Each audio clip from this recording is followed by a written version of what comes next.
Que dia que foi isso? Como é que foi? Foi no segundo semestre de 98, 1998, eu inclusive estava em gozo de férias, quando eu fui convocado pelo nosso diretor para que retornasse, visto a detecção de um indivíduo que estava matando na região do Parque do Estado, ou um serial killer. Eu era o delegado responsável por uma parcela daquela região.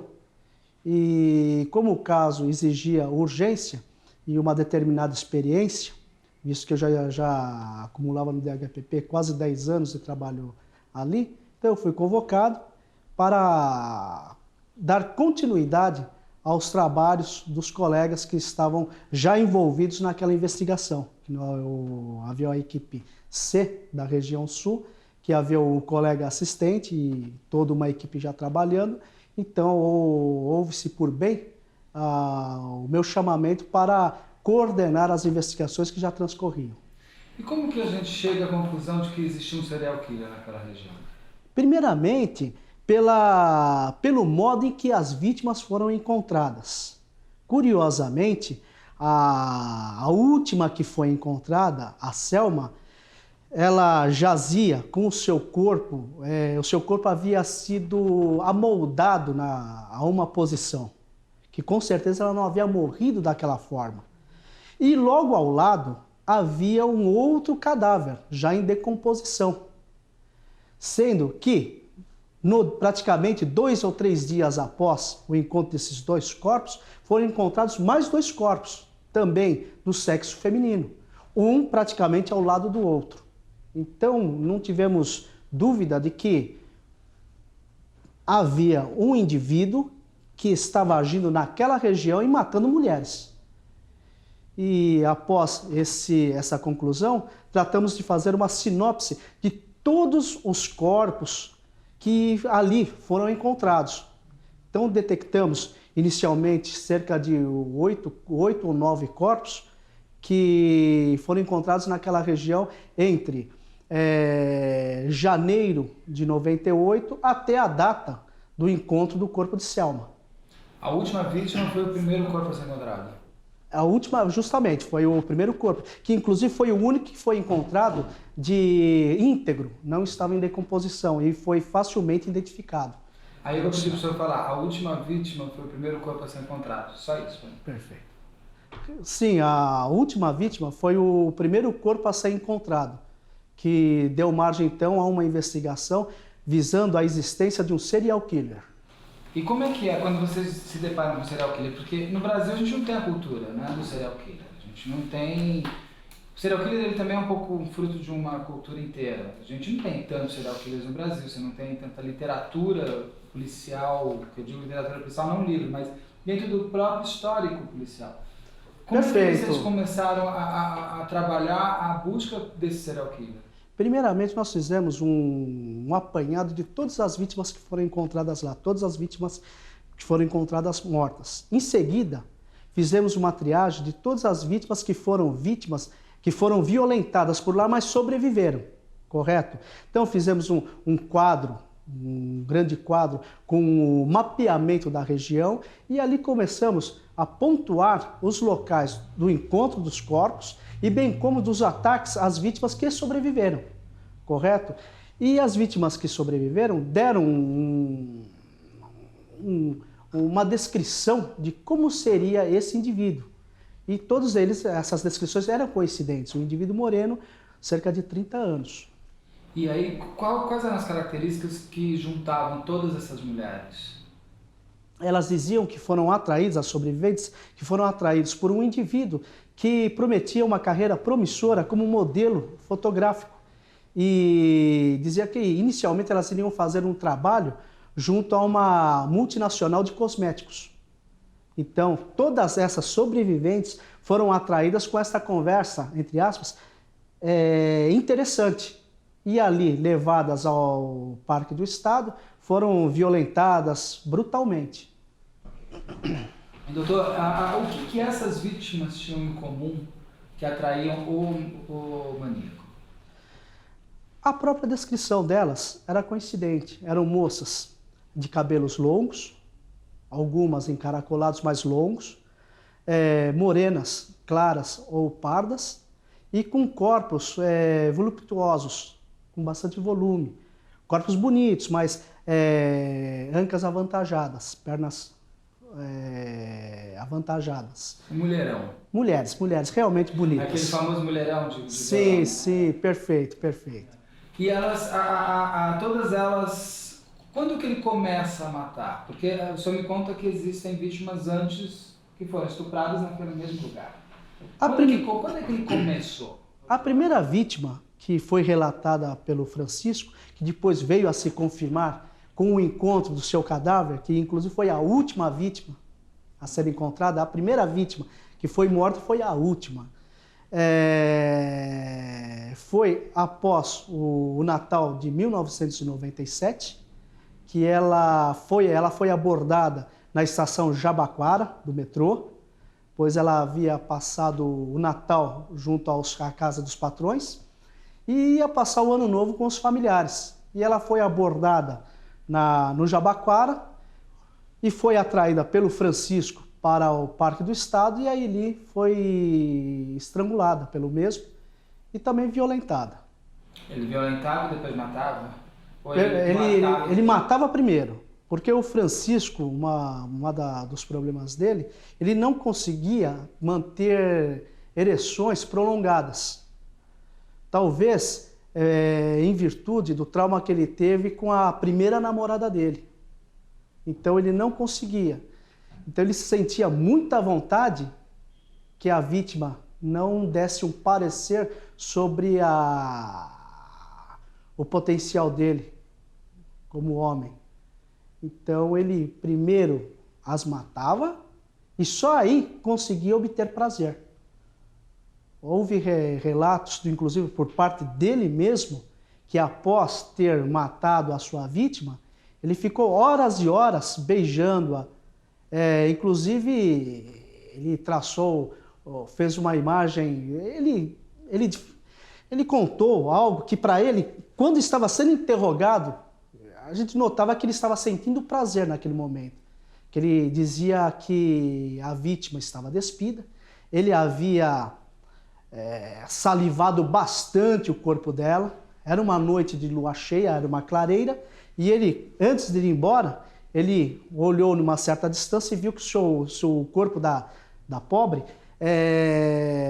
reluzia ante a lua cheia.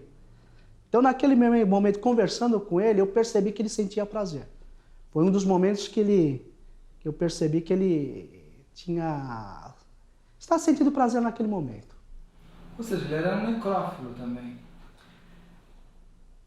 Talvez também... Porque ele transava com uma pessoa morta. Sim, mas não pelo fato da pessoa estar morta, mas sim porque não tinha condições de fazer uma avaliação sobre o seu potencial. Eu fiquei até chocado com isso. Mas é chocante isso. E aí o que eu perguntava para você também é uma coisa. Como é que vocês conseguem juntar que essas mulheres que eram violentadas, mas não mortas, foram violentadas pelo mesmo homem que matava aquelas mulheres? É lógico, no início havia uma suposição de que este indivíduo que deixou todas essas vivas, ele evoluiu na sua psicopatia, na sua perversidade e passou então a matá-las. Então havia no início essa hipótese, correto? Que se confirmou quando o Francisco foi reconhecido por unanimidade por todas aquelas vítimas sobreviventes. Fotograficamente, ele foi reconhecido por todas.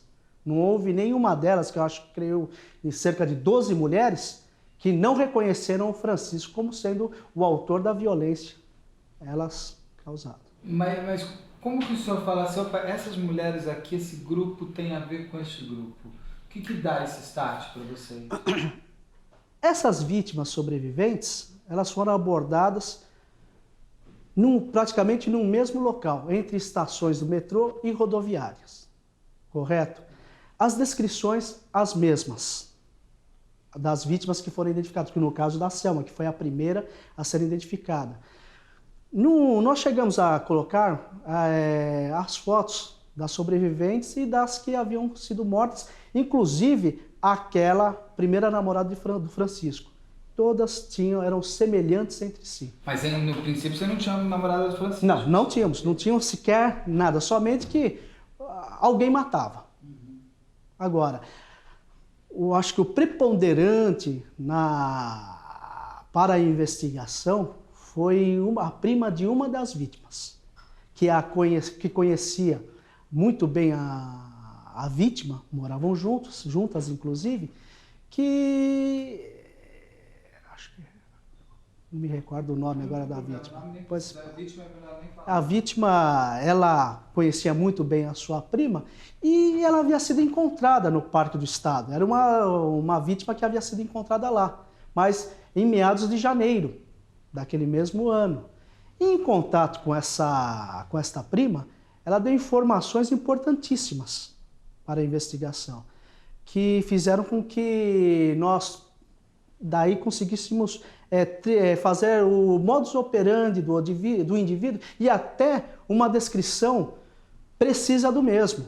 Aí foi uma questão de veicularmos à imprensa e os frutos realmente vieram. Mas essa prima chegou a ver o Francisco, né, pessoalmente? Aconteceu o seguinte, a prima, antes de desaparecer, efetuou um telefonema a ela na estação Jabaquara do metrô. E disse, olha prima, eu estou aqui com um rapazinho que está me oferecendo uma carreira como garota propaganda dessa multinacional, dessa de cosméticos. E eu vou com ele. A prima, ó, você conhece ele? Pô, não, ele é um rapazinho interessante, conversa bem. Esse seria um tipo de código entre elas de que a moça, a vítima, havia se interessado pelo rapaz. E ela, sabendo o gosto físico dessa prima, ela delineou que provavelmente o rapaz era moreno, cerca de 30 anos, certo? E teria um físico bom. Então daí, nós pegamos essas informações, a ser modelo fotográfico da multinacional. Provavelmente um indivíduo de cor morena, parda, cerca de 30 anos, que era a idade da moça, correto? E passamos a veicular. Essas outras vítimas vivas, elas também davam como normal isso, essa abordagem? Sim, era uma abordagem muito tranquila, uma conversa agradável. E ela até uma câmera, não dava? Claro. Às vezes, né? E algumas relataram que havia realmente uma câmera fotográfica, certo? Então ele conseguia atrair para si a atenção dessas mulheres.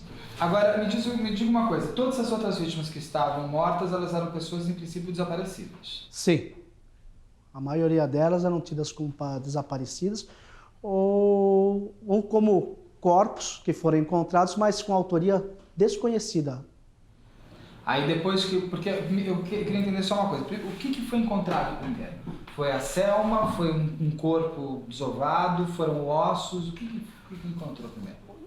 O que deu margem à conclusão de que havia um matador em série foi o encontro de Selma, da última vítima, ao lado de um outro corpo também do sexo feminino. Estava jogado. Estava ali bem próximo mesmo, bem próximo um do outro. E dias após o encontro de outros dois corpos na mesma situação. Só que nesse caso os dois corpos estavam em decomposição, um próximo ao outro. E em mais ou menos uma margem de 500 metros entre o último corpo encontrado, o corpo íntegro encontrado, o primeiro corpo, perdão, encontrado, que era o da Selma e da desconhecida, cerca de 500 metros um do outro. E a primeira vítima fatal dele estava enterrada ou não? Não, esse daí também é uma história terrível. Nós encontramos o corpo dela já esqueletizado e parte dele estava amarrado a uma árvore. E o Francisco, Foi muito depois, esse último corpo foi encontrado praticamente em 1999. Mas era preciso, no interrogatório do Francisco, como ele a havia matado. Ele a havia amarrado em uma árvore, um tronco de árvore, e ali ele havia asfixiado com um cordão. E foi dessa forma que foi encontrado. Embora já estava esqueletizado o corpo e automaticamente caído uma parte ao solo, uma parte dele estava realmente junto à árvore. O quadril estava junto à árvore. Então, nós tínhamos ali uma resenha de moças que haviam desaparecido, e chegamos à conclusão de que se tratava de uma vítima que havia desaparecido em dezembro. E, coincidentemente, ele fez uma descrição dela de um sutiã. E esse sutiã foi encontrado próximo ao cadáver de uma das vítimas, que havia sido encontrado anteriormente. Então chamamos os familiares. E ao lado junto ao quadril dessa vítima, havia uma sacola, e nessa sacola havia a parte de baixo do biquíni. E nós já havíamos encontrado a parte de cima. A família, tomando conhecimento, a família foi convocada a comparecer da DHPP, e ali, para a infelicidade dessa família, eles mostraram uma fotografia da vítima trajando um biquíni que era o mesmo. E depois, através do exame de arcada dentária, foi confirmado se tratar da mesma. Que foi a primeira vítima fatal? A primeira vítima que ele narrou, com data precisa, dezembro de 1997, após o Natal. E como é que vocês chegaram nele? Primeiro, nós veiculamos todas as informações que nós tínhamos, todas, sem qualquer restrição. O modus operandi, quantas moças haviam sido atacadas e sobreviveram, quantas já haviam sido encontradas, que a abordagem era feita de uma maneira tranquila, diferia dos casos em que o indivíduo usa uma arma de fogo ou uma faca. Deveria ser uma conversa tranquila, muito atraente. E também que ele poderia ser moreno, ter cerca de 30 anos. Então, na nossa concepção, seria impossível que todas as vítimas que foram abordadas pelo Francisco foram por ele levadas à mata.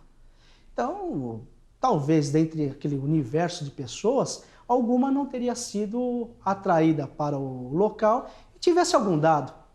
E realmente, a união da imprensa em divulgar essas informações deu resultado. Achou um retrato falado dele? Nós tínhamos realmente um retrato falado dele, das vítimas sobreviventes. Foi também veiculado um retrato falado. Que foi esse retrato falado no jornal que faz ele sumir lá do trabalho dele. Perfeito. Isso daí... Só que os empregadores dele, na hora, não ligaram muito o fato. Ou, pelo menos, se ligaram, ficaram calados. Você não deixou um bilhete? Deixaram. Ele falou, que Deus me... Não sei como é que é. Mas até chegarmos aí, ocorreu o seguinte. Nós recebemos, dentre vários telefonemas, um que chamou bastante atenção e foi preponderante. Uma moça que pedia sigilo absoluto sobre a sua identidade. Ela disse que tinha ótimas informações, mas ela tinha que falar com o marido dela. Porque na época em que aconteceu o fato, ela estava brigada com ele e ela tinha medo do que ele podia pensar, mas ela ia conversar com ele. Aí, a nossa insistência, você vai estar evitando que outras moças morram, etc, etc. Mas mesmo assim ela disse, não, eu vou ligar amanhã. Para nosso desespero, né? A nossa ansiedade ia aumentar mais ainda, né? E realmente, no dia seguinte, ficamos aguardando ao lado do telefone e ficou realmente o telefone. Conversamos com ela, ela falou, olha, eu só vou falar uma coisa. Eu fui abordada na estação do metrô Sé, um rapaz ficou me prometendo um monte de coisa, que eu era bonita e que podia ser modelo fotográfico. Eu não me interessei, eu estava com um problema muito sério com o conjugal. Saí da estação, ele insistiu, veio ao meu encalço. Até que eu disse que não queria e que eu ia acabar chamando a polícia. Então ele falou, olha, se você mudar de ideia, você me liga. E deu o telefone e pôs o prenome Jean. Ela passou esse telefone para nós, esse número telefônico, e bateu na empresa de motoboy. embaixo do viaduto Alcântara Machado. Mais do que rapidamente, solicitamos à empresa telefônica que desse o endereço daquele número telefônico e rapidamente nos dirigimos ao local. Chegando lá, nos deparamos com o proprietário dessa empresa. Ele disse que desconhecia Jean. Aí os policiais perguntaram, pô, mas teve alguém que se apresenta? Ele falou, olha, ninguém se apresenta com esse nome, mas tem uma coisa aqui que me chamou a atenção. Teve um funcionário nosso que foi embora. Pegou suas coisas, repentinamente, sem dizer nada, foi embora. Mas como? Onde ele ficava? Foram lá vasculhar o lugar onde ele dormia, já que aquele indivíduo dormia ali e foi identificado como Francisco. Foi quando esse proprietário, inclusive, ele deixou essa carta e ao lado esse jornal. Os policiais leram a carta que dizia mais ou menos que ele pedia desculpa ao patrão, que ele havia sido muito ajudado, mas que ele lamentava, mas ele tinha que ir embora. Porque o seu tempo ali havia encerrado. E no jornal o retrato falado do Francisco.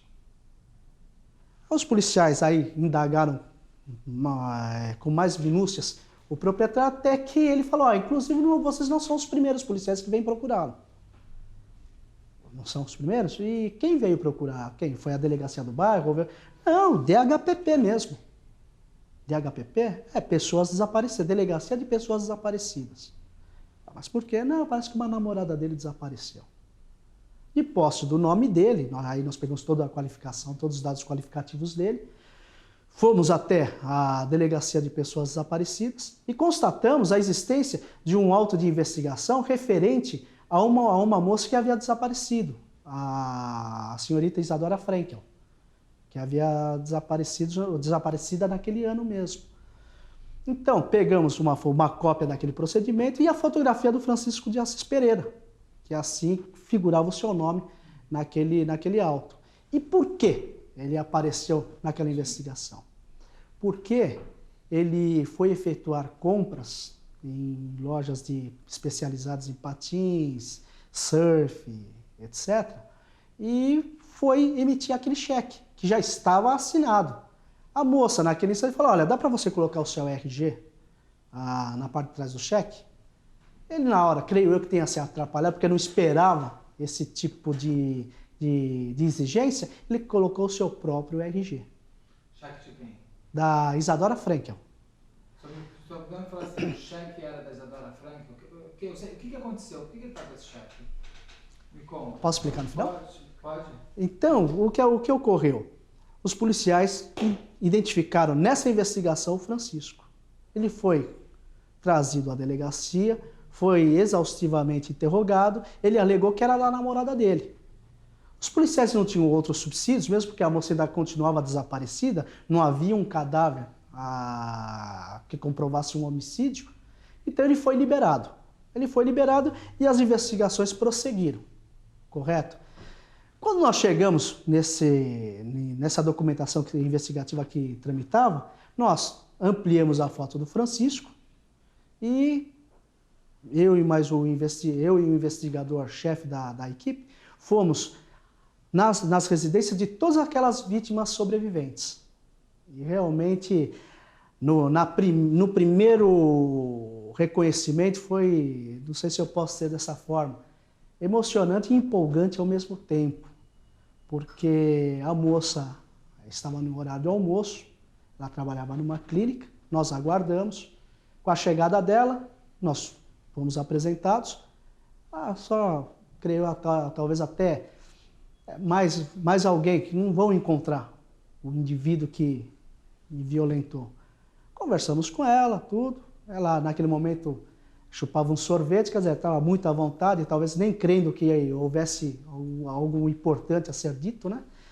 Nós espalhamos várias fotografias de indivíduos que eram indivíduos fotografados pelo DHPP, fotos também de ex-funcionários da empresa de motoboy. Foi quando ela olhou a foto, deu um sorriso e foi direto.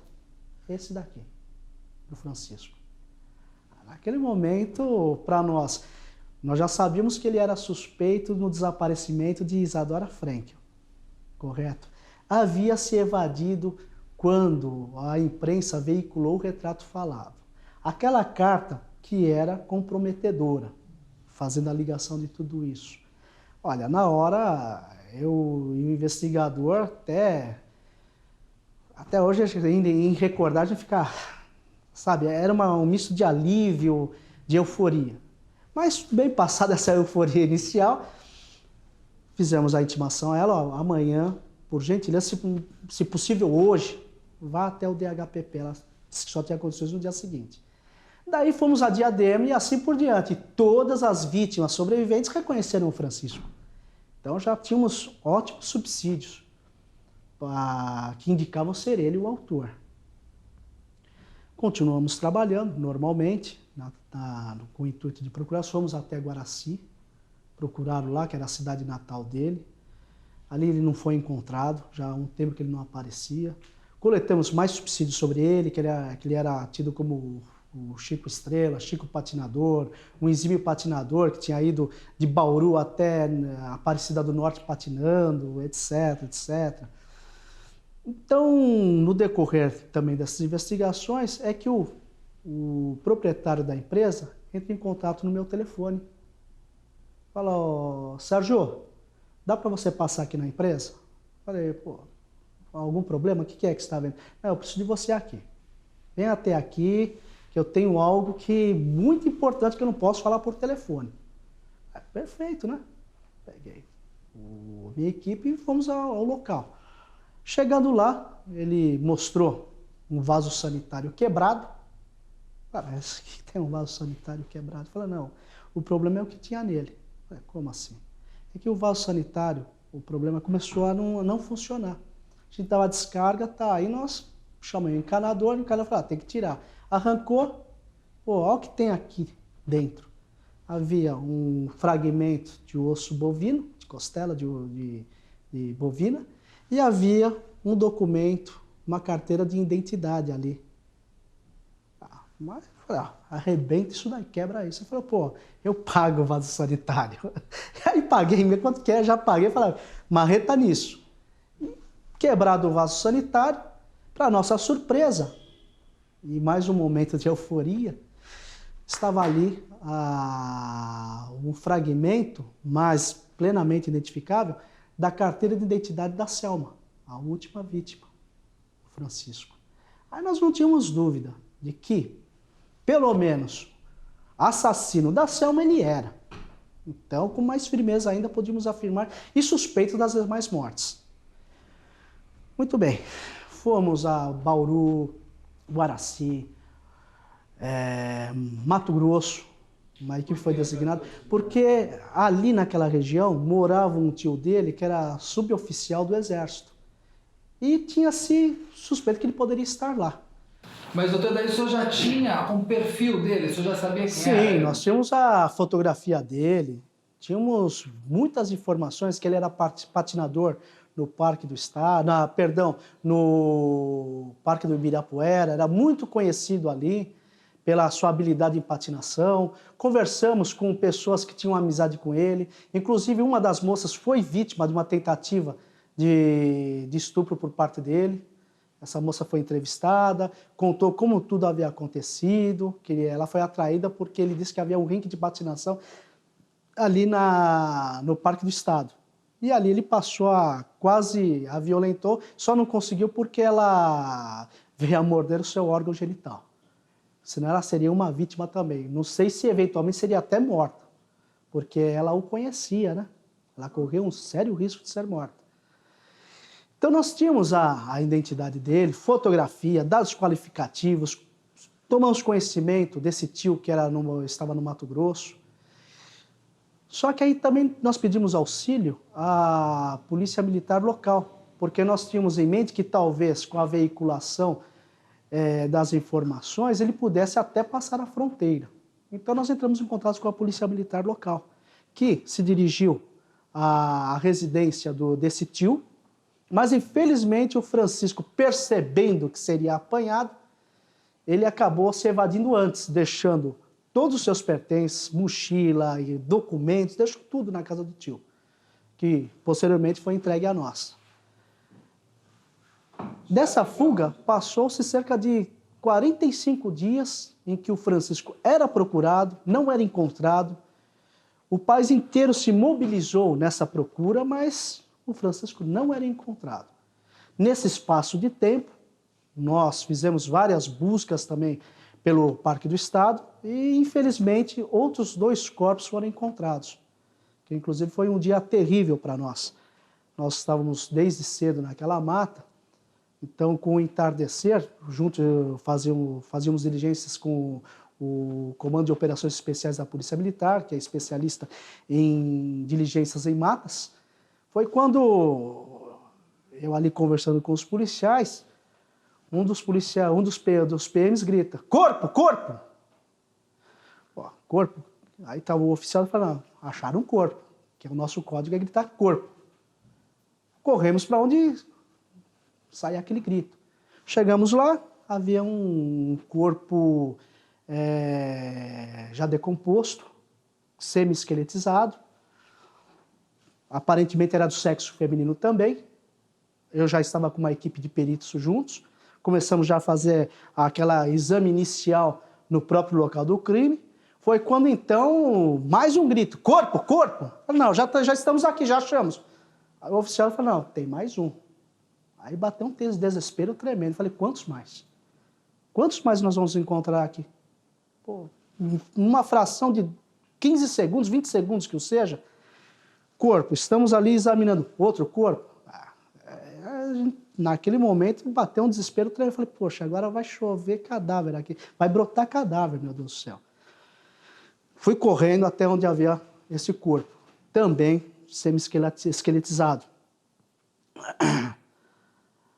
Aí automaticamente comuniquei a hierarquia e fiquei no aguardo de outros corpos. Aí os grupos abriram mais naquela região que talvez houvesse outros cadáveres, mas graças a Deus outros não foram encontrados. Até aí vocês já tinham quantos corpos encontrados? Nós tínhamos 9, 10, 11 então. Aí já tínhamos 11 corpos, num período de 87, né? Até aquele momento, 11 corpos foram encontrados. Então, daí, outros policiais foram para o local, fizeram mais buscas, mas ali, pelo menos naquele trecho ali, não foram encontrados nenhum. Mas aí vocês estavam ainda buscando ele, o mundo do Brasil estava buscando ele? Nós dividimos em 2 grupos. Um grupo que saiu ao encalço do Francisco e outro grupo que centralizou as investigações na própria capital. Então, a equipe foi dividida, um grupo checando as informações que chegaram, que eram muitas informações anônimas. O Francisco está em tal lugar, em tal município, em tal estado. Então, havia aquele deslocamento imediato, ou contato imediato com as unidades federativas. Mas o Francisco não era encontrado. Não era encontrado. Até uma dessas vítimas foi identificada antes mesmo da prisão do Francisco, que também é uma história muito triste dessa moça.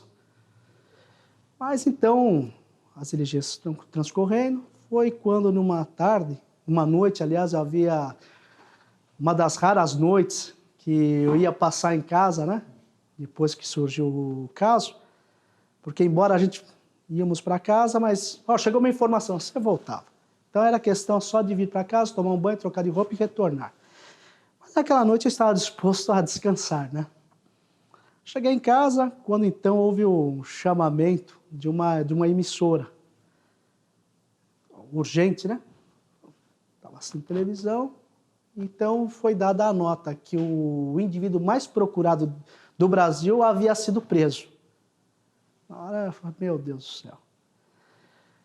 Havia sido preso numa cidade do Rio Grande do Sul e já havia sido confirmada ser ele o Francisco de Assis Pereira. Imediatamente coloquei a roupa uniforme, né? Terno e gravata, e me dirigi ao DHPP. Ali vários repórteres, o prédio já estava cercado, já entrevista, falei: não, eu tomo conhecimento do que está acontecendo.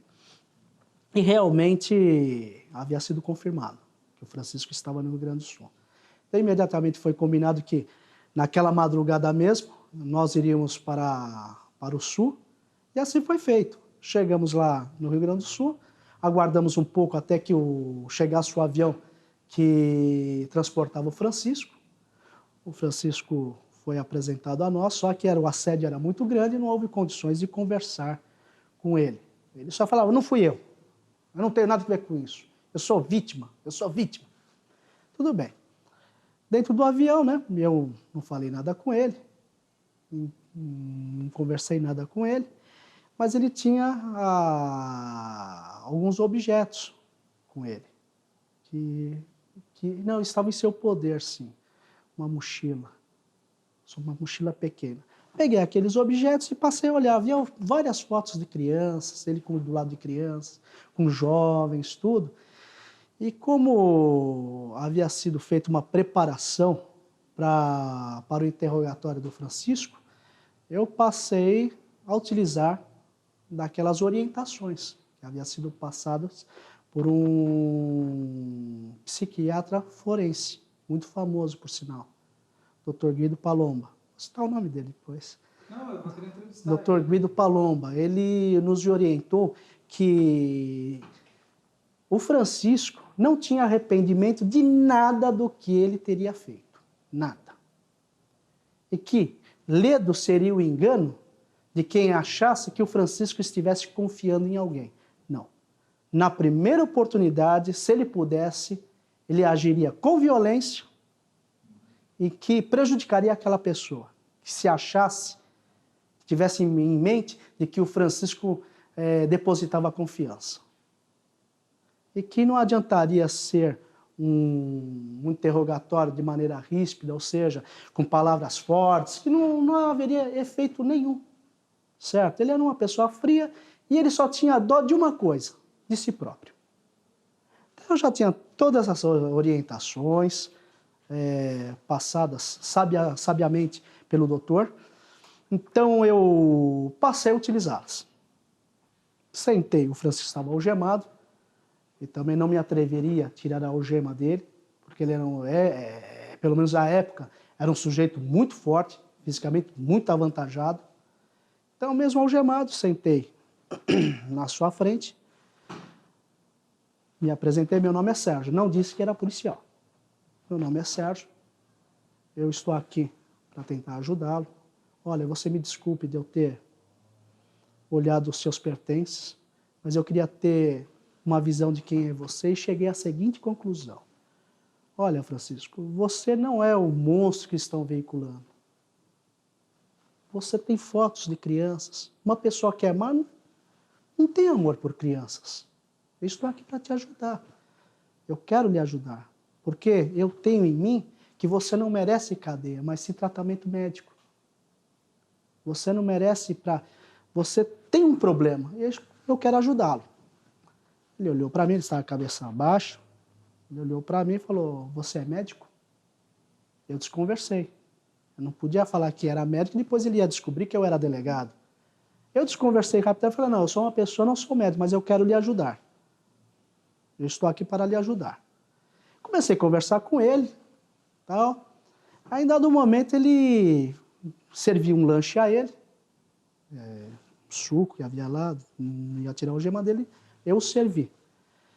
Percebi que, e um dos métodos, pelo menos da minha parte de investigar, eu não deixo o sujeito acuado. Ele tem que, como dizer, é um facínora que ele é um facínora. Que proveito eu vou tirar, dizer, você é um facínora, um monstro? Não, eu tenho que deixar algo para que ele possa se apegar e confessar. Correto? Espontaneamente. E foi isso, o Francisco abraçou essa situação de que ele era doente e de uma possível possessão demoníaca. Na verdade, foi o ponto que eu encontrei para que ele, o próprio Dr. Guido, ele só confessará se ele ver a mínima vantagem. E foi o que eu dei, a mínima vantagem. Ele, de qualquer forma, confessando possessão demoníaca ou não, ele estava preso e seria mantido preso. Então, mas interessante. Ele começou a nessa área? Ele começou a confessar. Mas, infelizmente, as turbulências, o avião está meio complicado, Então não havia condições de ter uma atenção absoluta naquele momento, mesmo porque eu não tinha um gravador naquela hora para gravar sua confissão. Então, como já estávamos próximos de São Paulo, eu falei, olha, vamos aguardar. Aguardamos, tal, chegamos em São Paulo, aquele assédio todo, tremendo. Fomos até o auditório, uma sala próxima ao auditório, continuamos conversando. Ele começou a falar que tinha pesadelos e que ele acordava todo suado, às vezes urinava, etc., que são vestígios claros de problemas mentais, psicopatias, aliás, não doença mental, mas psicopatia, o desvio de conduta, correto? Mas, infelizmente, recebemos determinação de que o Francisco deveria ser apresentado à imprensa. Então, houve uma quebra, mas eu orientei o Francisco, está toda a imprensa aí, que te julga monstro, facínora, mostre a todos que você não é esse monstro. Então, confesse. Ele concordou em confessar. Eu vou confessar, eu tenho que tirar esse peso de mim. Falei, perfeito. Caminhamos para o auditório, foi quando haviam 2 advogados ali, logo na entrada do auditório, gritou, Francisco, não confia em ninguém, não confessa. Esse cara é delegado. E uma moça foi encontrada essa noite morta. Ele estava algemado para trás, né, mais alto que eu. Nesse instante ele deu aquela olhada, sabe aquela olhada que você sente que o cara, se ele pudesse, eu acho que até seria agredido naquela hora. Olhei para ele e falei, Francisco, eu não falei que eu era médico. Eu não falei que eu era. Ele olhou para mim, sabe como virou o rosto. Aí negou o delito, não fui eu, estão querendo criar um autor, etc, etc, etc. Muito bem, voltamos nesse ponto a estaca zero. Tentei conversar com ele, ele não falava. Outras vezes chegava lá na cela dele, conversava com ele, não, aí já estava assistido por advogados, tudo. Aí acho que transcorreu cerca de 11 dias. O primeiro interrogatório dele, em que ele negou o delito, durou cerca de 9 horas. Nós conversando com ele na presença de 2 promotores de justiça, 2 advogados, um grupo todo. Cerca de 9 horas, ininterruptamente, nós ficamos interpelando-o. E ele negando. Eu dividi o interrogatório em 2 momentos. O primeiro momento, eu indaguei qual a primeira imagem que ele tinha, que ele se recordava na vida dele. Certo? Ele falou da família dele, etc, etc. Chegamos na namorada, aí sim. Pedi a descrição da namorada. Morena clara, cabelos encaracolados compridos, tinha um corpo bonito. Fui coletando informações. Onde ele conheceu, como foi o final desse relacionamento. Ele dizia que a mulher tinha que ser estilo uma Virgem Maria, que ela só poderia ser deflorada após o casamento. Por isso ele começou o namoro com ela, ela tinha 12 anos de idade. Só que, aos 14 anos, ela exigiu que ele mantivesse relação sexual com ela. Então, para ele, conforme o relato dele, foi uma relação difícil, porque toda aquela imagem daquela mulher perfeita, que não tivesse defeitos, fosse pura, caiu por terra, porque aquela menina exigia que ele mantivesse relação sexual. Ele manteve a relação, disse que foi muito difícil para ele, e não deve ter sido a contento da moça, que ela acabou arranjando um outro namorado, acabou casando com esse outro rapaz e teve até um filho com ele. E o Francisco, naquela oportunidade, foi à porta da maternidade gritar que o filho era dele e que ela tinha que ficar com ele. Ela nem sequer quis vê-lo naquele dia, ele foi repelido de lá e nunca mais ele viu a moça. Correto? Ou seja, a primeira namorada tinha todas as características... Perfeito, igual. Então, o senhor deve me falar que as características, assim, ou seja, as características da primeira namorada eram iguais às das vítimas? Eu não sei se isso pode falar, mas se eu puder falar... Sim, eu já havia até dito anteriormente, mas vamos lá. Então, quando ele fez a descrição dessa ex-namorada, essa descrição era fiel à descrição das vítimas, tanto as sobreviventes como as mortas que haviam sido identificadas. Então, encontramos aí o nascedouro dessa revolta dele, dessa perversidade dele. Talvez ele, maltratando essas moças, humilhando, seria uma maneira de punir essa primeira namorada. Inclusive, detalhes depois, quando do segundo interrogatório dele, vai estar bem esclarecido toda essa perversidade dele. Aí o senhor vai terminar primeiro esse primeiro interrogatório, é isso? Isso, em duas partes. E até aí, nesse momento, o Francisco falava de uma maneira tranquila, não havia... A gente percebia que ele estava bem à vontade. Quando chegamos nos fatos em si da investigação, ou seja, foi você que matou, onde você estava em tal lugar, por que foi encontrada a foto de Selma nos seus pertences, etc. Aí eu percebia-se que ele, aí nesse momento, ele ficou sisudo.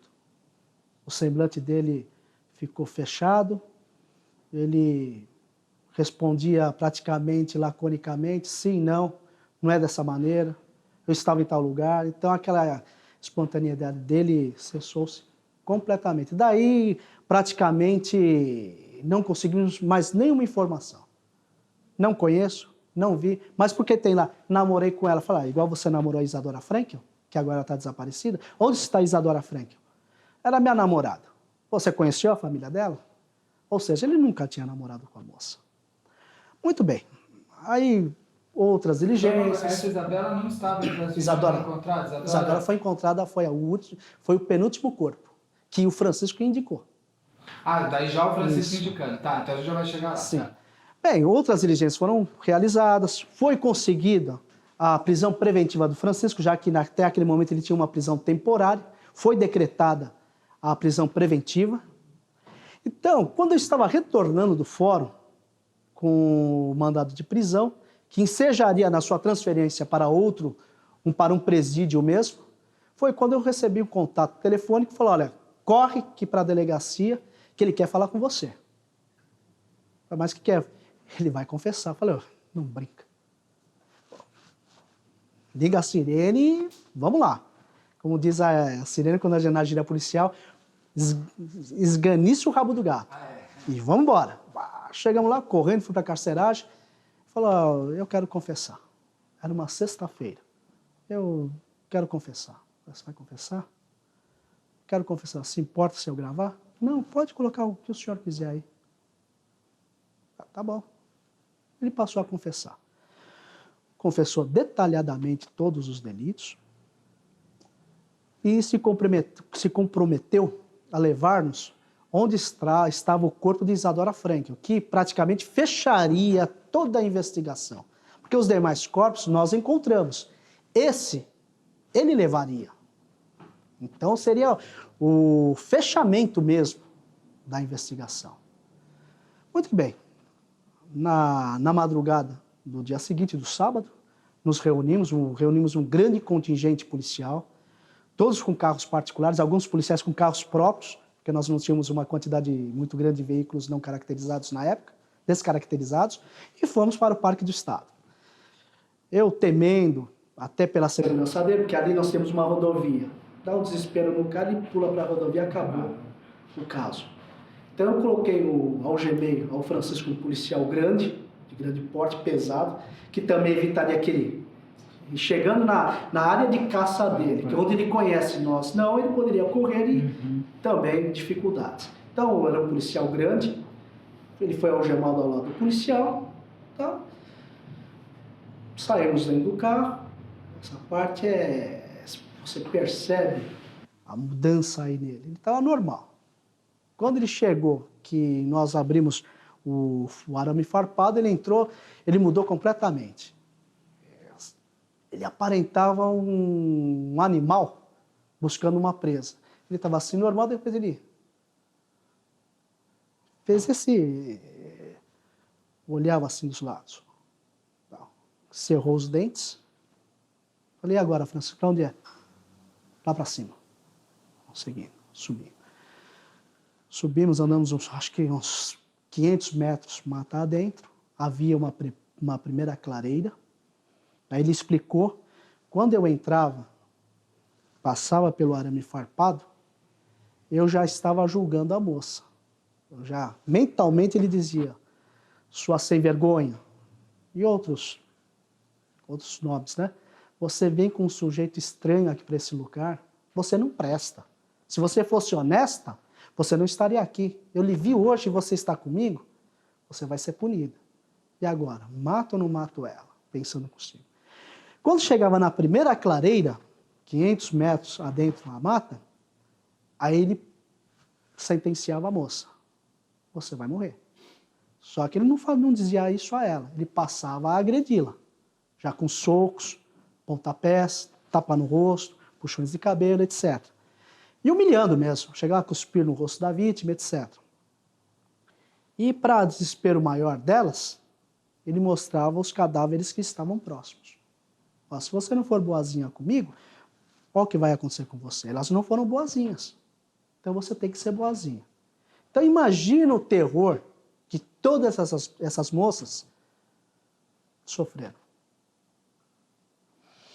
Ele contou tudo isso? Contou tudo isso. Aí ele entrou à direita naquela clareira, andou mais uns 200 metros. Havia uma outra clareira, essa menor. Foi quando ele falou, é aqui que está. O mato costuma amarelar, né? Então ficaria, mas onde? Ele foi direitinho onde estavam os restos esqueletizados da vítima, abriu e falou, está aqui. E havia sinais que o corpo havia sido queimado, os ossos estavam queimados. Ele falou, está queimado? Ele falou, não, foi o seguinte, quando eu saí da delegacia de pessoas desaparecidas, eu sabia que eu corria risco, eu voltei para cá e joguei fogo no cadáver. Inclusive ele disse que ele matou a moça, no dia seguinte ele voltava. Ficava mais uns momentos beijando o cadáver. Até que, quando entrava em decomposição, ele abandonava, que não tinha mais condições.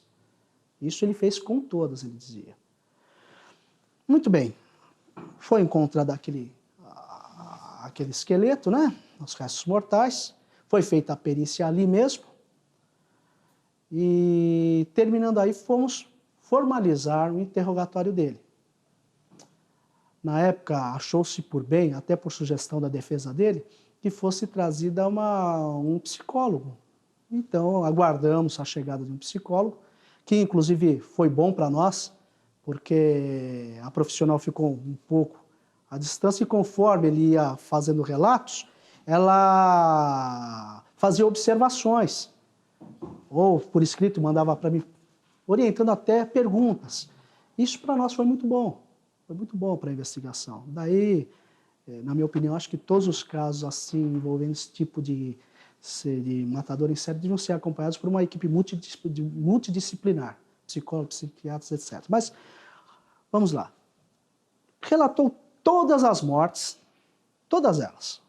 E uma delas chamou a especial atenção, que foi um relato revestido de extrema tristeza, muita crueldade.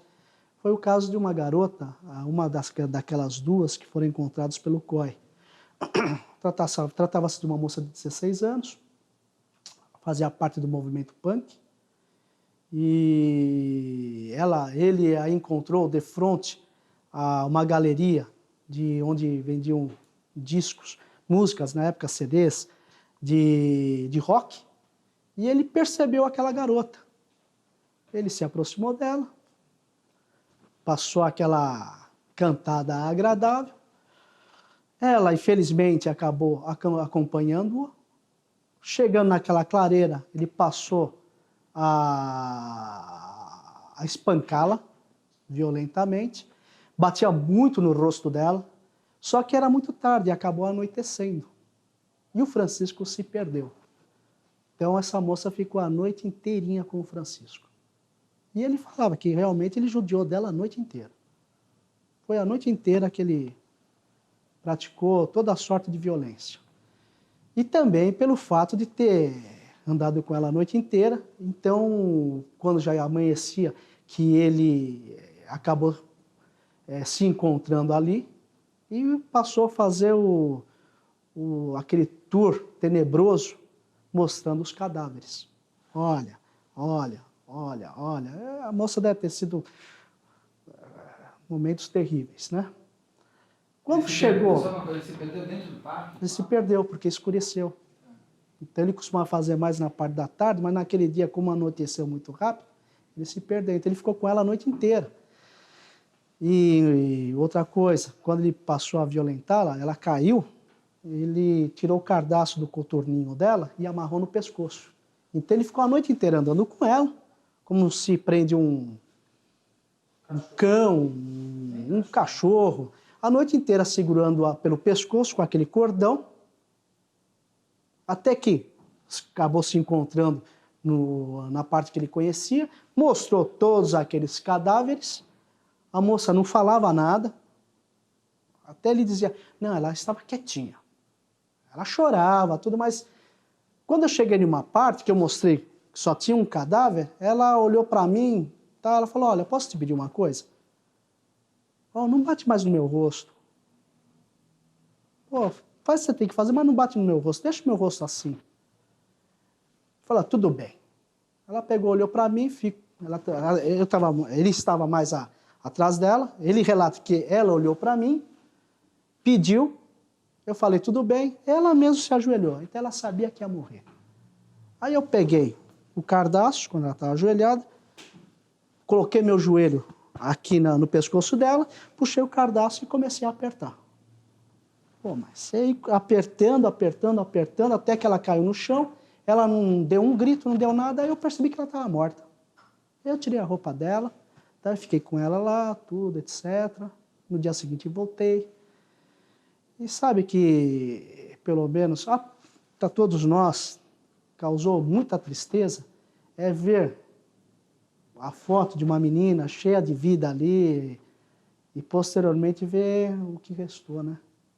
Então, para nós, isso daí tem que ter um preparo muito grande para não deixar sair todo esse sentimento e acabar uma investigação toda.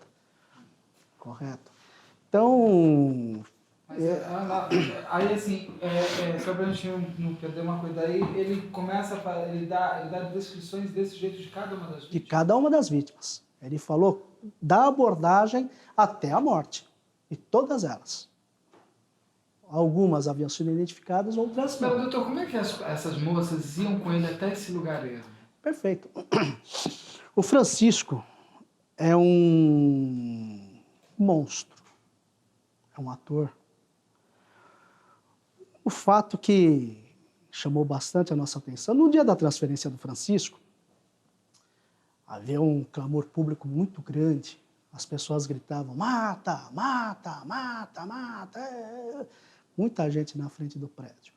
Então nós estávamos aguardando formarmos um sistema de segurança que garantisse a segurança dele, né? Ele não fosse agredido, etc. Nesse interim, o Francisco, ele pediu para fumar. Soltamos uma algema dele, estava fumando. Nesse momento, chegou uma moça que havia sido essa aqui, que só não foi morta por ele, não foi violentada sexualmente porque ela o mordeu. Essa moça quis conversar com o Francisco. Ela assistindo televisão, ela quis conversar com ele. Insistia. Eu falei, tudo bem, eu posso autorizar, só que nós teremos que tomar algumas precauções. Você terá que ser revistada. Vou destacar 2 policiais femininas, você vai ter que ser revistada porque eu não posso permitir que de repente você esteja armado e venha causar algum mal a ele. Não, tudo bem. Ela disse que sim, eu fui perguntar ao Francisco, ele estava meio fumando, dessa forma mesmo. Falei, Francisco, tem uma moça assim, ela está aí? Deixa eu só terminar o cigarro, por favor. Terminou. Falei, pode mandar ela entrar, que ela já havia sido revistada. Ele falou, não, só um momento. Olha, não só eu vi essa transformação, todos os policiais que estavam em volta viram essa transformação do Francisco. Ele forte, ele foi diminuindo, tal. Parece até que foi ficando mais claro. Agora pode mandar ela entrar. A moça entrou muito nervosa. Por que você fez isso? Você ia me matar também, tudo. O Francisco olhou para ela e falou, olha, era uma força que fazia com que eu fizesse isso. Desculpa, eu quero que você me perdoe. Começou a falar com ela. Olha, para isso em resumo, ao final da conversa a moça estava chorando, pediu se nós permitimos que ele desse um beijo na testa dele. Perfeito. Ela abraçou, deu um beijo na testa dele, no rosto dele. Ele estava algemado, aí tal, não pôde retribuir o abraço. Ela se despediu chorando, saiu chorando de lá. Aí, em seguida, ele estava cabisbaixo, ele pediu mais um cigarro, foi dado o cigarro e ele voltou ao normal. Aí o pai falou, ô Francisco, ô meu irmão, explica isso daí pra mim, vai, meu. Porra, mas você é um cara desse jeito, pô, uma moça bonita, né? Explica qual que é o segredo aí. Falei, doutor, é o seguinte. Doutor, daqui a um ano, o senhor cerca a Praça da Sé e me deixa lá 8 horas, que é o horário comercial, como ele diz. Duvido que em 8 horas eu não abordo e não consiga levar alguma moça na minha conversa. Eu duvido. Ah, mas como que é isso? Eu falei, doutor, é o seguinte. Eu ficava andando no metrô. Jabaquara, Santana. Jabaquara, Santana. Jabaquara, Santana. Mulher é fácil de saber quando ela está com um problema. Ela fica de cabecinha baixa. Eu estou no metrô, olhava cabeça baixa e me agradava, se ela fosse bonita, me agradava, eu já chegava junto. Começava a conversar. Ela achava que eu estava dando informações, mas na verdade eu estava tirando informações. Como assim? Doutor, eu estou lá falando um monte de coisa que não tem nada a ver.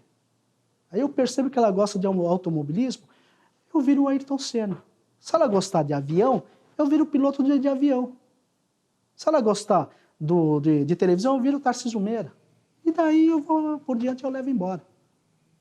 Falar, então foi assim que você levou todos? Eu falei, não, foi assim mesmo.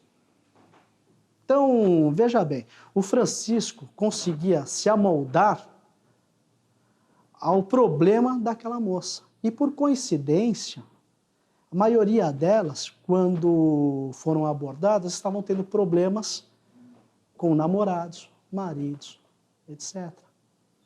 Então, ele percebia, ele tinha esse poder de detectar que a moça estava tendo um problema, porque ela estava de cabeça baixa.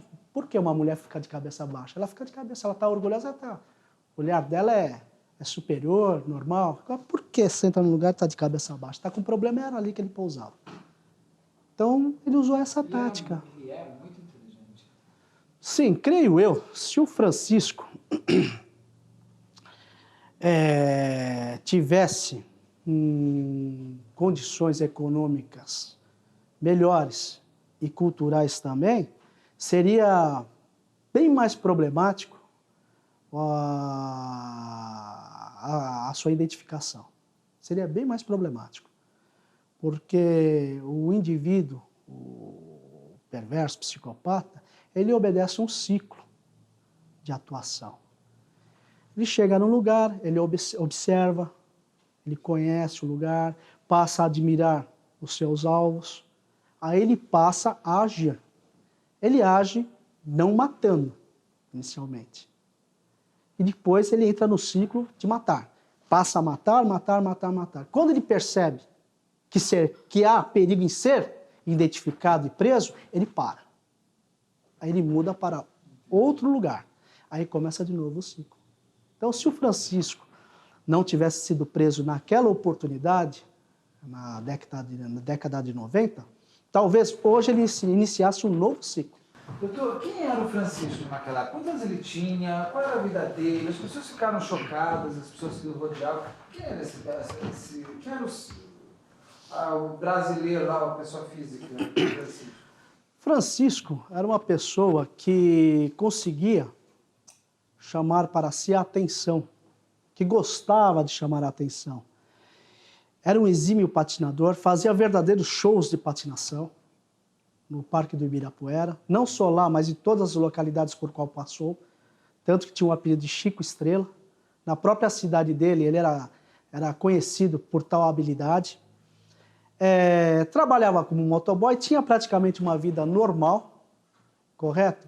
Era bastante querido pelas pessoas que o rodeavam, tanto na empresa de motoboy como no parque do Ibirapuera. Uma pessoa de vida normal, como qualquer brasileiro, de vida sacrificada, que tem que pegar sua condução para o trabalho, não demonstrava qualquer problema. Era filho, se eu não me falha a memória, filho caçula de pais simples, sendo o pai pescador. Viveu a sua infância na cidade de Guaraci, interior de São Paulo, pescando com o pai, fazendo pequenos trabalhos aqui, ali e acolá, com o intuito de conseguir algum dinheiro. Teve pouca instrução escolar, se não me falha a memória, somente o primário, mas era dotado de um poder de persuasão muito grande. Era um brasileiro comum, extrovertido até. Só que em algumas oportunidades chegou a demonstrar uma certa violência, correto? Como o relato do proprietário da empresa, em que um indivíduo foi fazendo uma brincadeira com ele a respeito de homossexualidade, ele acabou espancando violentamente o sujeito. E em uma oportunidade também que ele teria agredido uma moça, que conforme consta teria sido uma amiga dele ou namorada. Essa moça não foi encontrada por nós, não sabemos qual foi o destino dela, embora tenha sido muito procurada, mas ela morava próxima à empresa e a única informação que nós conseguimos dela é que a família, junto com ela, havia se mudado para o interior. Uma pessoa normal, livre acima de qualquer suspeita. E ele foi preso com quantos anos? 32 anos. Quantas vítimas no total a gente tem com ele nesse caso? Olha...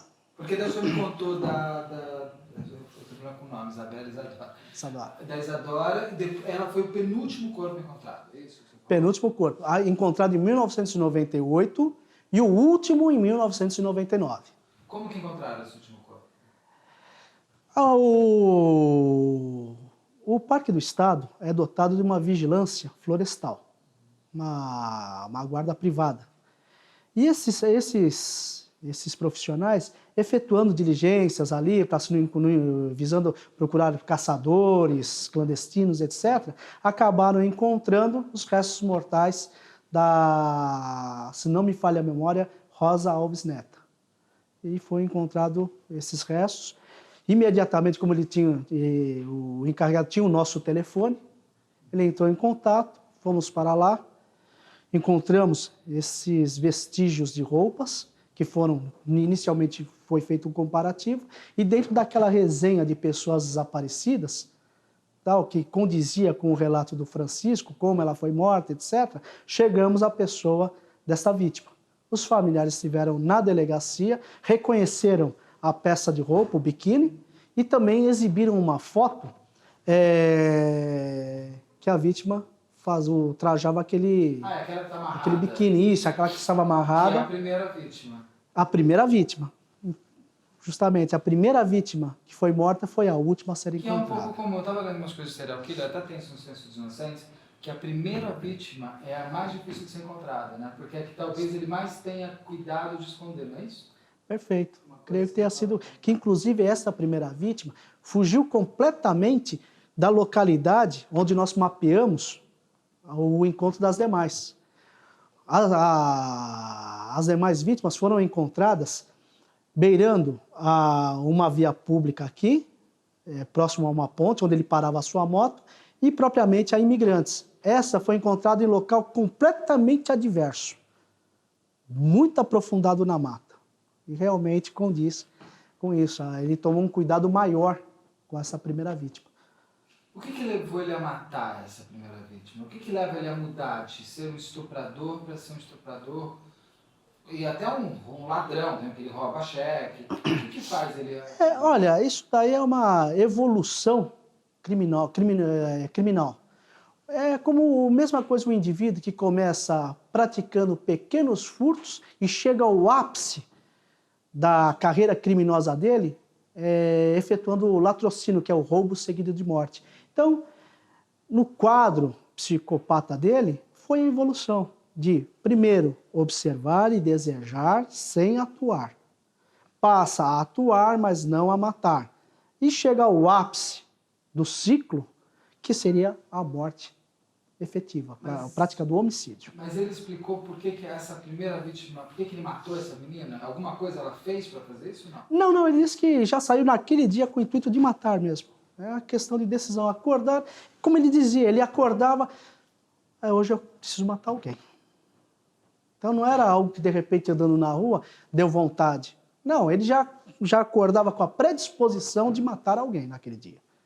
E qual que era o espaço das vítimas dele? Ele tinha uma coisa, assim, sei lá, a cada 15 dias era uma vítima ou não tinha? Não. Ele relatava que quando ele acordava com aquela vontade, não havia 15 dias ou o que fosse.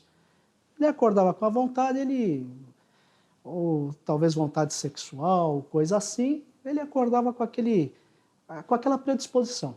Então não tinha se era de 5 em 5 dias, 10 em 10 dias, de mês em mês.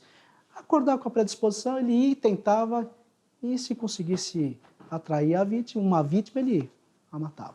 A primeira vítima dele acontece que ano? 1997, dezembro, após o dia 25. Se não me falha a memória, no dia 26 de dezembro. A primeira vítima morta. Agora, a primeira vítima dele mesmo foi na região de Bauru, em 1991, se não me falha a memória, onde ele arrastou uma garota para uma construção erma e tentou violentá-la.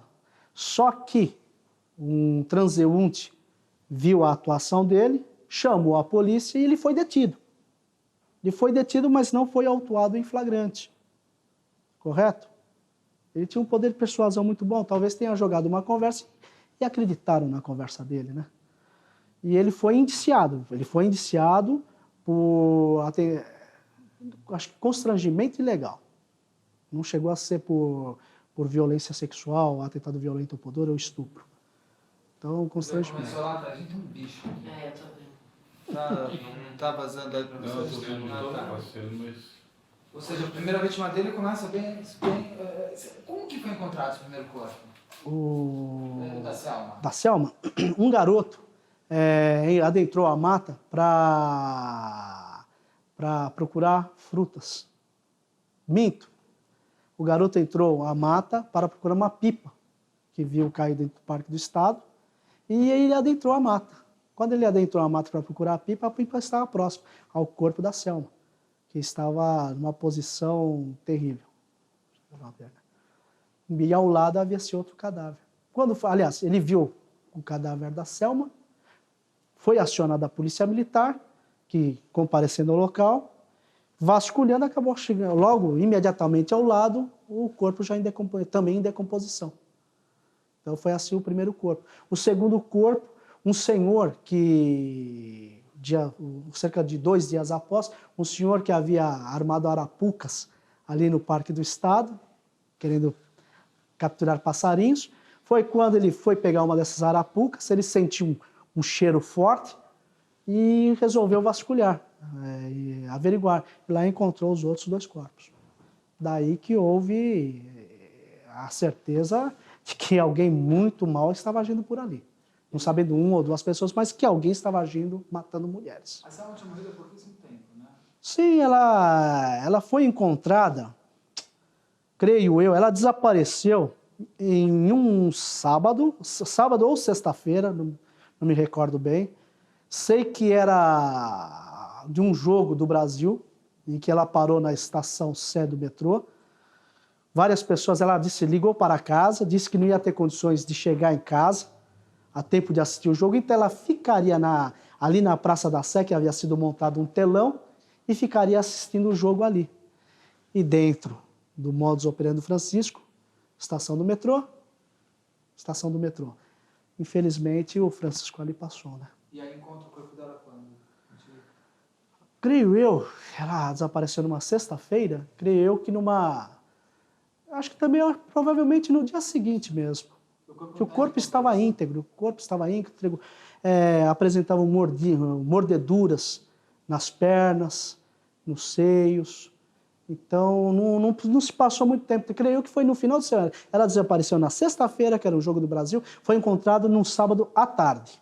Provavelmente, dentro do que o senhor me contou de histórico dele, ele era capaz de ele ainda voltar domingo, segunda, para continuar os seus beijos. Perfeito. Ele havia residido ali nas imediações do Parque do Estado. Daí, ele conhecia bem a região. Eu ia perguntar isso. Por que o Parque do Estado? Qual é o motivo de ser lá? Como é o ciclo, ele passa a escolher a sua área onde ele vai caçar e onde ele vai executar. E o Parque do Estado para ele. Uma vez também, ele afirmou que lembrava muito a região onde ele havia nascido, que ali em Guaraci é uma área de pesca, uma paisagem muito bonita, árvores, tudo. Então isso daí chamou a atenção dele. E ele, depois que ele confessa, vocês fizeram a reconstituição? Precisou fazer alguma reconstituição, alguma coisa? Não fizemos a reconstituição. Nós nos contentamos naquele momento em que ele mostrasse onde era o local do corpo da Isadora. Inclusive, naquela oportunidade, ele chegou a encontrar ali o pedaço de madeira que ele havia utilizado para matar a Isadora. Por quê? Agora dos cheques. Como esses cheques foram parar na mão do Francisco? Ela estava com uma bolsinha, ele abriu a bolsa, certo? Ele procurou, acabou achando o cheque e disse, ela, assina todos. E ela assinou todos os cheques. Talvez na esperança, é só um roubo. Assinou todos os cheques, tudo. Ela não tinha como sair correndo, porque sequer sabia onde estava. Ali é um lugar terrível ali, ainda mais com o entardecer. Assinou todos os cheques, ele catou os cheques, disse a ela que se despisse, fica boazinha que não vai te acontecer nada. Passou a beijá-la. Aí, em dado momento, ele descreve que ele ficou por trás dela aqui, ficou beijando, ela ficou de costas para ele passou a tatear no chão algum objeto, achou esse pedaço de galho, foi quando ele virou-se bruscamente, colocou o galho aqui no pescoço dela e passou a pressionar junto ao peito.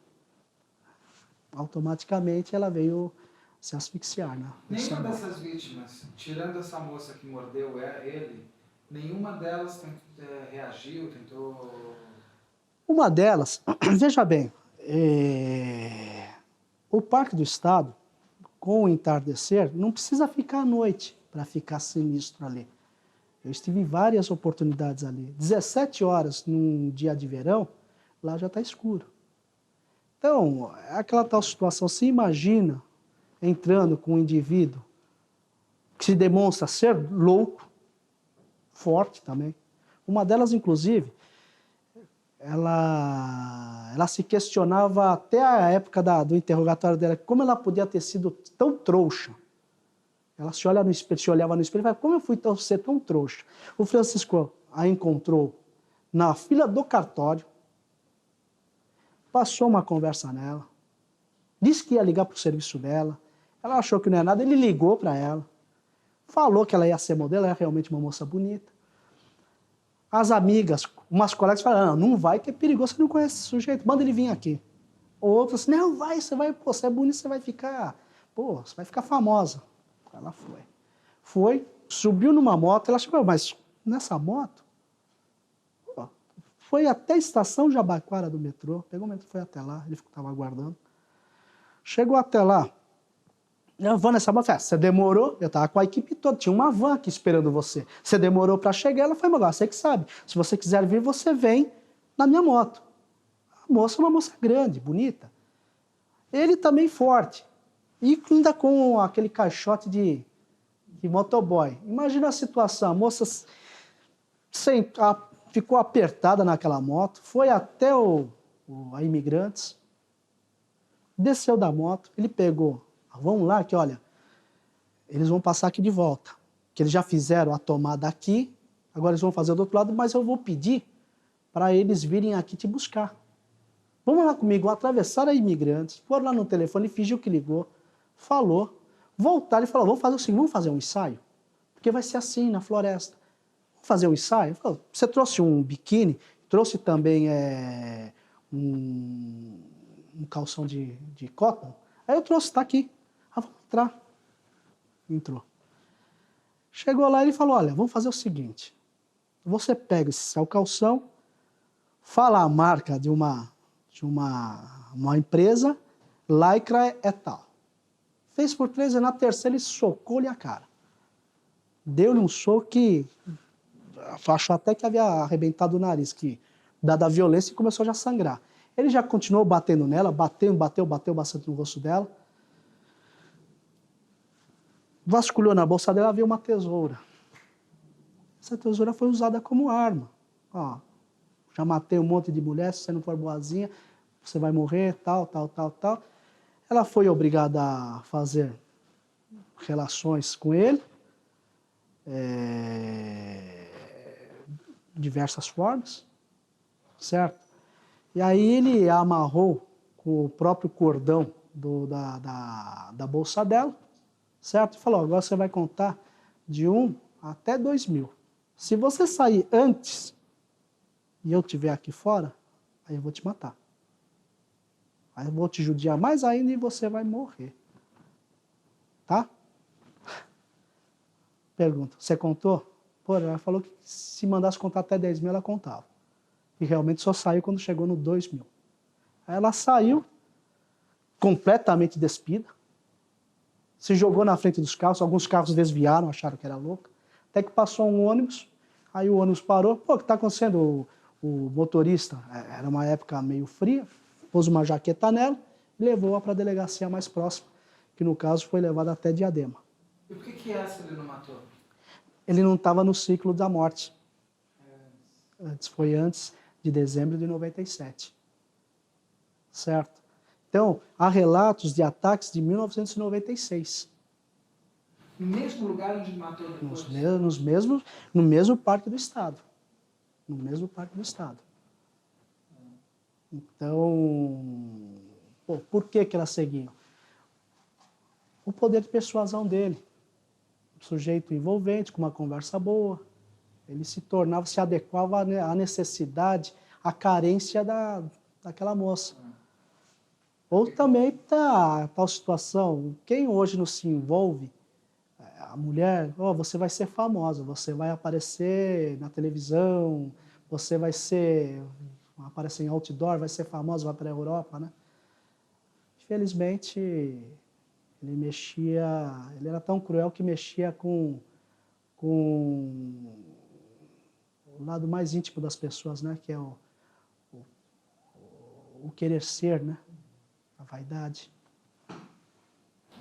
E ele cooperou depois que ele confessou, ele cooperou? Sim, após a confissão dele, ele cooperou plenamente.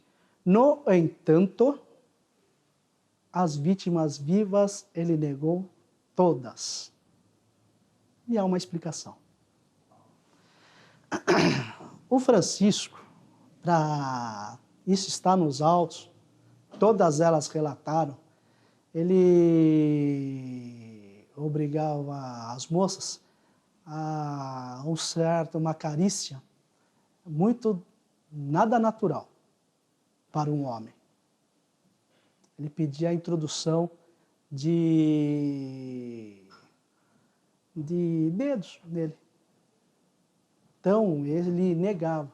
Foi reconhecido, disse que só matou, mas as sobreviventes, com exceção dessa moça que foi conversar com ele. Mas ele pedia que fosse feita a introdução. Mas também ele teve também um relacionamento homossexual também. Isso daí ele relata. Só que é interessante que ele relata uma relação homossexual por muito tempo, inclusive com fotos junto com esse rapaz. E enquanto ele trajava-se como homem, ele admite, não, eu mantinha relações sexuais com ele. Eu era o ativo.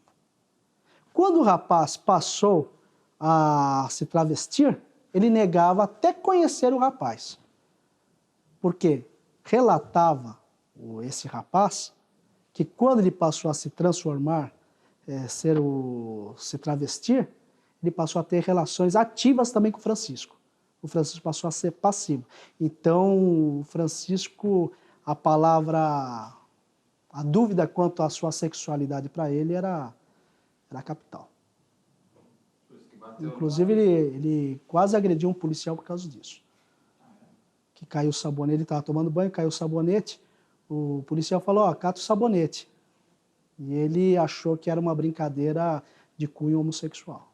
Então, aí, no dia seguinte, fui conversar com ele, ele exigiu que aquele policial não fizesse mais parte da vigilância em relação à sua pessoa.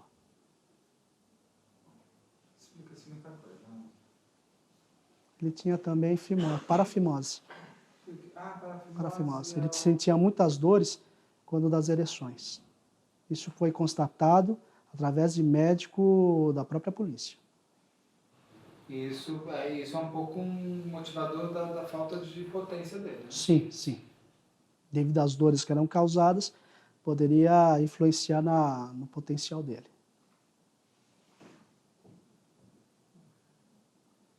Tudo se explica, mas nada se explica. Tudo se explica, mas nada se justifica. Justifica Você não, né? explica o porquê dele ser desse jeito. Sim, mas nada... Não se justifica essa crueldade toda nessas outras pessoas, o desejo de humilhação, o desejo de fazer não é questão nem de querer matar.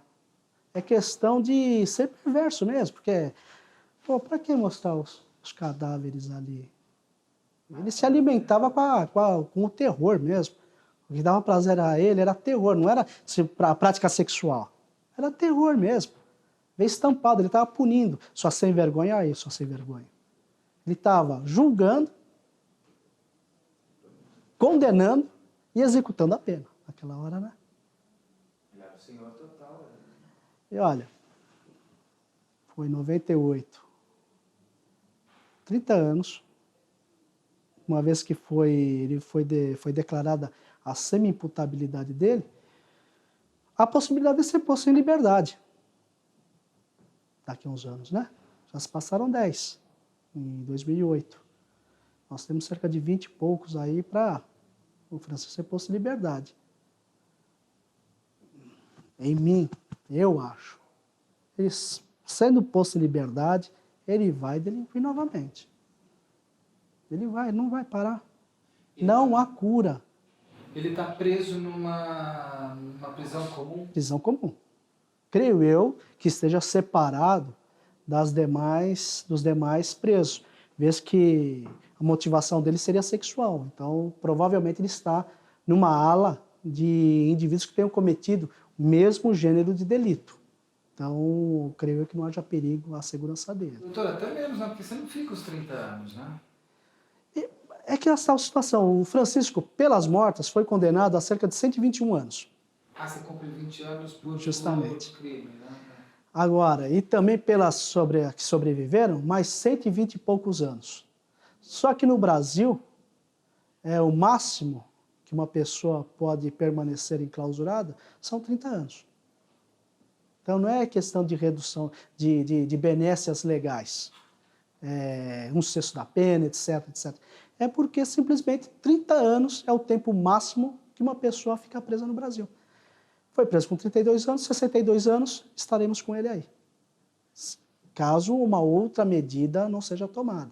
Um exame criminológico aprofundado, porque... já foi provado que o psicopata é até difícil de se detectar uma psicopatia, se é que ele é psicopata. Ele é um perverso. Olha, eu acho que... O senhor que conviveu tanto com ele ali... Eu acho que... Ou ele é cruel? Ele é cruel só. Perverso, cruel. Certo? O psicopata, a gente sente que ele, pelo menos pelo que a literatura diz, não é que o psicopata não sente ódio das suas vítimas, não sente piedade, não sente nada. Ele, na verdade, está matando Jeff Dahmer, se eu não me engano. Ele era psicopata, ele não tinha dó nenhuma. Ele, se falasse sobre morte, era a mesma coisa de falar de um copo d'água, de uma gravata. É uma gravata. É uma gravata, sim, eu dobrei a gravata. Agora, o Francisco não, ele demonstra emoção, raiva. Quando ele fala, ele demonstra raiva. Quando ele está lá no local, ele demonstra raiva. Quando ele faz aquele julgamento mental, ele está demonstrando raiva, ódio, certo? Desdenho pela pessoa. Já creio eu, veja bem, não sou médico, não fiz curso algum, que li, pelo mínimo que li, em virtude até do caso. Ele não teria essa demonstração de ódio. Ele simplesmente matei porque senti necessidade, mas não teria demonstração de ódio. Já o Francisco é puro ódio, puro ódio. Quando ele fala do caso, ele fala odiando mesmo aquela pessoa. Você consegue transmitir que ele está voltando àquele momento, ele está odiando, etc, etc. Como sentiu prazer quando relatou o fato da menina que ficou muito tempo com ele. Com o corpo reluzindo ao luar. É perverso. Quantas testemunhas o senhor ouviu para esse caso? Olha, é difícil nesse momento dar um número, mas eu acho que... Acho que mais de 100, viu? Muitas pessoas, porque nós temos que ouvir familiares de cada uma das vítimas que foram identificadas. Tivemos que ouvir pessoas também que, embora traziam informações úteis ou não, mas nós fazíamos questão de documentar essas oitivas, essas informações. Algumas pessoas não foram documentalmente formalizadas, mas nós mantivemos contato pessoal para avaliarmos a importância da informação. Então, creio eu, mais de 100 pessoas. O depoimento da primeira namorada foi fundamental por quê? Esse depoimento trouxe a nós a razão daqueles delitos. Porque ela é parecida, as vítimas são semelhantes à ex-namorada, à primeira namorada dele. Muito bem, mas ela confirma essa situação, ela confirma que exigiu, quer dizer, está aí esclarecido todos os pontos que originários de toda aquela perversidade, certo? Ela realmente disse mas ela que pediu relação sexual para ele, depois ela casou, ela esteve no hospital fazendo escândalo, etc. Então, na verdade, ele estava punindo essa moça. Então, foi importante, sim. Até para o conjunto probatório foi muito bom. Para a família dele foi surpresa tudo que aconteceu? Sim, sim, sim. Eram pais extremamente humildes. O pai, se não me falha a memória, parece que já é falecido. Uma senhora, a mãe dele, muito humilde. Um irmão dele já havia cometido crime, já havia sido preso anteriormente, mas naquela oportunidade já estava trabalhando, aparentemente havia se regenerado. Pessoas humildes, realmente foi uma surpresa. Não percebi que eles já esperavam isso do Francisco. Pai extremamente humilde, chorava muito, mas deram apoio a ele, né? E não poderia ser diferente. Quanto tempo durou esse inquérito? Olha, até o final mesmo, eu por um end mesmo ao caso do Francisco, cerca de 3 meses e meio, por aí. Não chegando a 4, 3 meses e meio. É complexo, né? Porque você tem todo esse... Porque foram vários inquéritos, não foi um inquérito só.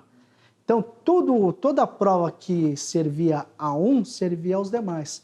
Mas, embora sendo coincidentes, diferiam em alguns aspectos. A própria vítima. Cada vítima é um inquérito? Sim, cada vítima houve um inquérito autônomo. Todos eles interligados, no entanto, autônomos. Então, cada um deles foi objeto de um julgamento. O Francisco, ele foi julgado por quantas vítimas no total, vivas ou não vivas? Ele foi julgado pelas 11, condenado por 9. Por 9, se não me falha a memória, 9 ou 10. Uma delas foi descartada, porque ele não confessava, certo? Não houve, embora tenha sido encontrado próximo aos demais cadáveres, não houve um liame que ligasse ao Chico. mas e também pelas características físicas. Realmente diferia muito e bastante das demais.